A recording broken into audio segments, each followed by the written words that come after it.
সাভারে নাসা গ্রুপের 16টি কারখানা বন্ধের প্রতিবাদে তৃতীয় দিনের মতো বিক্ষোভ করছেন কয়েক হাজার শ্রমিক। সকালে আশুলিয়া কারখানার সামনে জড়ো হন শ্রমিকরা। মানববন্ধনে দাঁড়িয়ে অভিযোগ করেন, হাজার হাজার শ্রমিকের কর্মসংস্থানের ব্যবস্থা না করেই নাসা গ্রুপ কারখানাগুলো বন্ধ করে দেয়।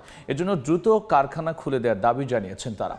এর আগে 24 সেপ্টেম্বর বায়ার, গ্যাস ও বিদ্যুতের সংকট দেখিয়ে নাসা গ্রুপের এসব কারখানা বন্ধ ঘোষণা করে কর্তৃপক্ষ। পাশাপাশি আইন অনুযায়ী 3টি কিস্তিতে শ্রমিকদের সব পাওনা পরিশোধের নোটিশ কারখানার মূল ফটকে টানিয়ে দেওয়া হয়।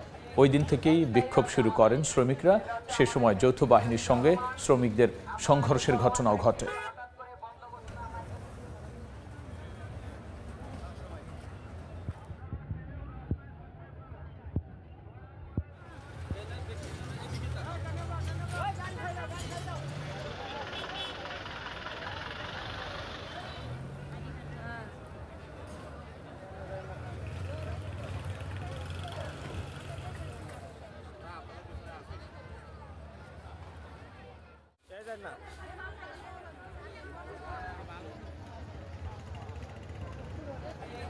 একটাই দাবি আমাদের, সেটা হচ্ছে আমাদের ফ্যাক্টরি খুলে দিতে চলমান।